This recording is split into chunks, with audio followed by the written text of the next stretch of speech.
Hello friends, this is Chandrakant from Mac Technologies. Welcome to TopBrass. And I also welcome my guest, Mr. Naval Gunn from London. Hello CK, I hope you're having a good day already, because I'm having a good day because I've not listened to any news today about how bad the economy's doing, how worse it's going to be doing. I need some good news. So I'm looking forward to this discussion to bring me some good news, because hopefully India has got some good news. Yes, Naval, India has not many good news. In fact, the first good news is that our recovery rate is now 32%. Although the COVID cases are going higher every day, which is bound to happen, but about 32% people have already recovered and gone home. So the recovery rate is quite high. So that's the good news. And that is good news. yes, it is indeed a good news because I think the more survival is happening out of India. Indians are able to fight the coronavirus. The second good news is that our lockdown, which is 3.0, ends on May 17th. And I don't think there is going to be a repeat of another lockdown. In fact, after May 17th, India is going to relax the lockdown in a phased manner. So they've already prepared, divided the different cities into different color zones. So they know exactly which zone will go in a relaxed form earlier and later and so on. So there is a whole lot of plan. But after lockdown is lifted, what people will do? So the good news, Deval, is that yesterday the Prime Minister of India came on TV, announced a major stimulus for the entire industry, which is worth about $260 billion. Wow. Wow, now that is good news. Come on, tell me more, CK. Tell me more. I'm interested now. Come on. Right, so I don't want to bore you with a lot of figures, but it's a huge package which has been announced, and now it has to be percolated downwards to the masses, to the people. So the finance minister is coming on TV every day, and they have divided this $260 billion into segments, and every day she is going to basically give impetus to various industry segments. So yesterday there was 1/4 or a quarter of 260 million was announced, the plan around it. And in fact, it's a very detailed plan, so we cannot cover that, the whole of it. But I think there are two major points I will cover here. Is there has been a income tax window given till 31st March 2021. What do you mean about income tax? So all the small and medium enterprises, which are the micro, small and medium enterprises, and the people who are working in these segments don't have to pay income tax till March 31st, 2021. Oh, great. So that's like a 9-month holiday, no taxes. And the tax return, which was supposed to be filed on March 31st in 2020, the last date has been extended to December 31st, 2020. So there's a lot of relief to the people with regard to income tax. That's really good news. That's really good news for the whole economy, especially when a good 40% of maybe probably even more, you may even tell me more, of the economy is coming from those micro and small to medium enterprises. That is right. The MSMEs form the baseline economy in India, and even the large corporations use MSMEs to get their raw material from them, and there are a lot of local consumption. And for the demand and supply at the local level, MSMEs play a major role. But for last 15 years, even the MSME was under a lot of pressure because China was producing a lot of these small items and exporting to India.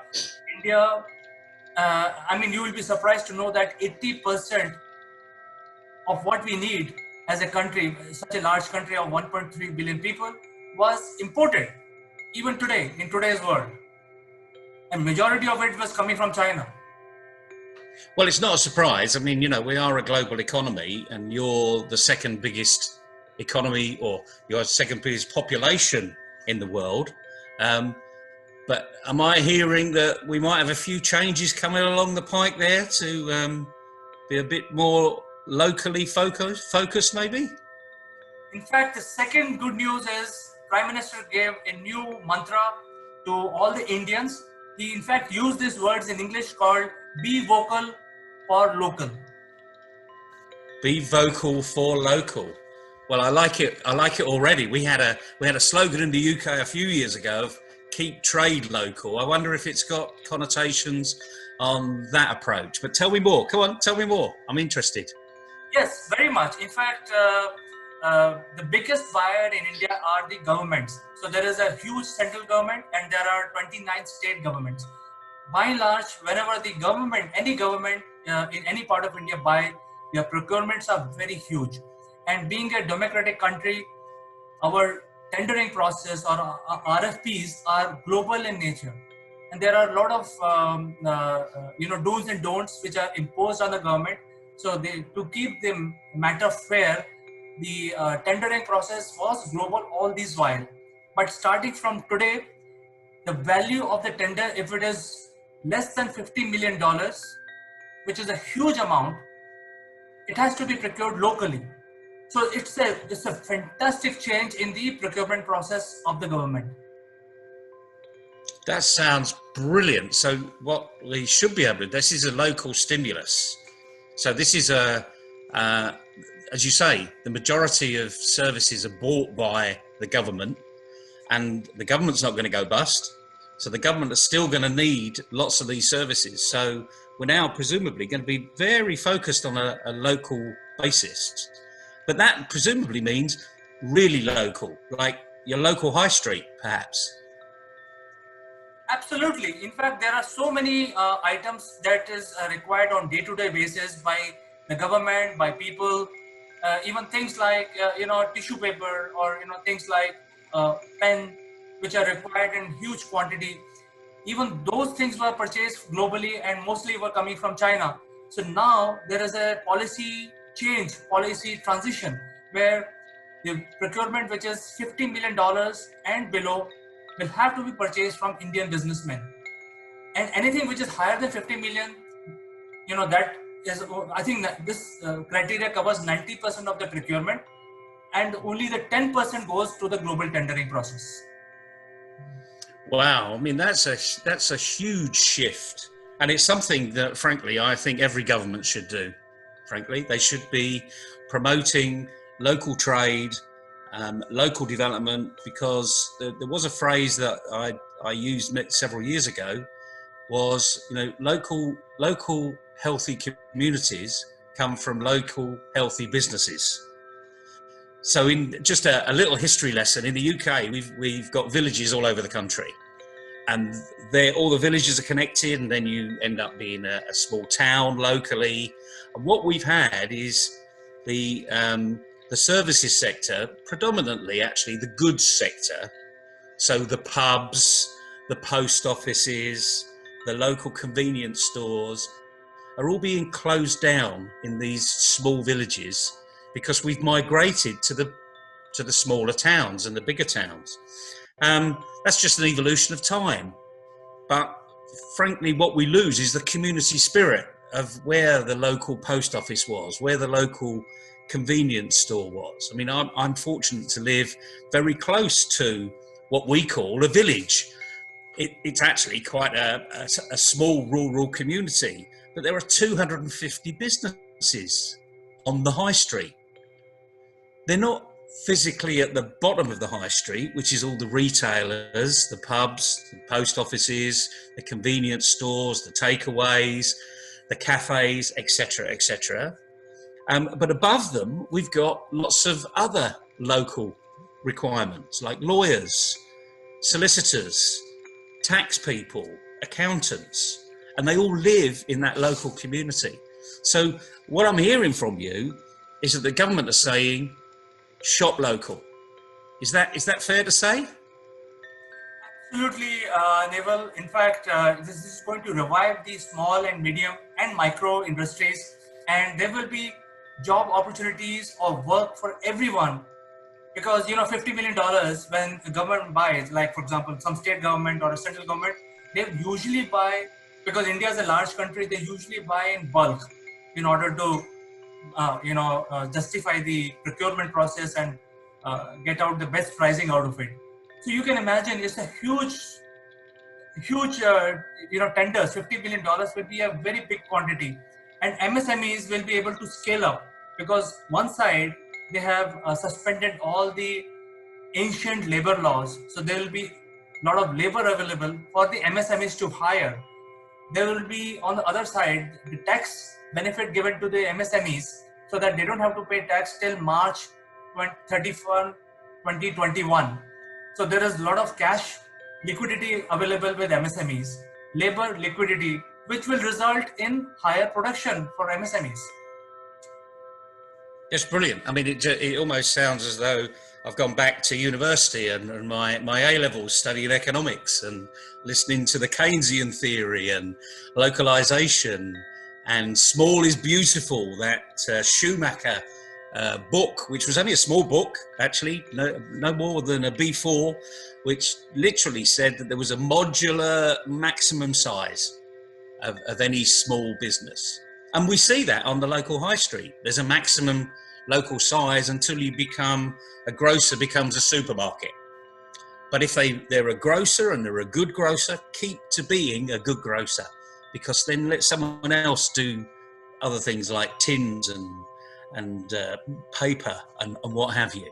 I think this is brilliant news. And even more brilliant news is we've now created this opportunity on here we call Spotlight to come and talk about your local business.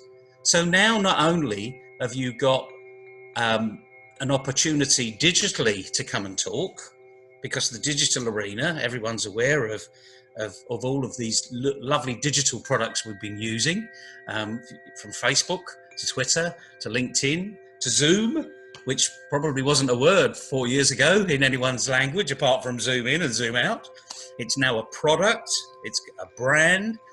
Come and talk about your brand. And we can target that in a very local basis. So you can be vocal for local. Absolutely, Neville. In fact, I would like to add a caveat to what you just said. I think the message is very clear. Prime Minister does not want us to look inwards. In fact, he has given impetus to the industry so that they can start the production. But truly, they are saying that, hey, let's look at how we can capture the business coming out of China. I think that is an underlying story or underlying strategy.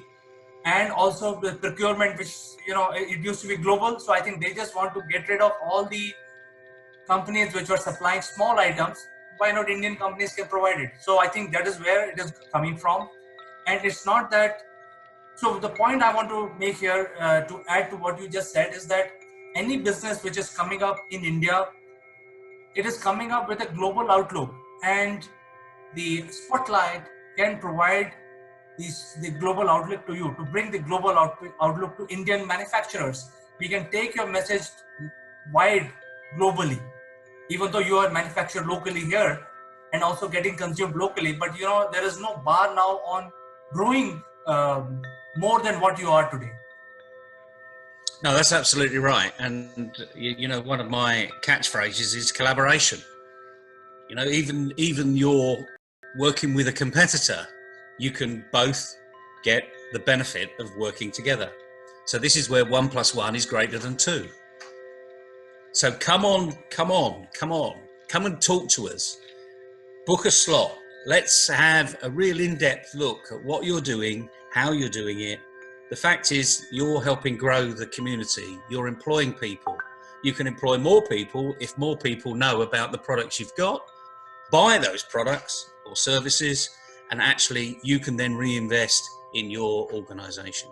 So here's a fantastic opportunity. I mean, normally I wouldn't say to any government or any organization to just look local, because it's a global market.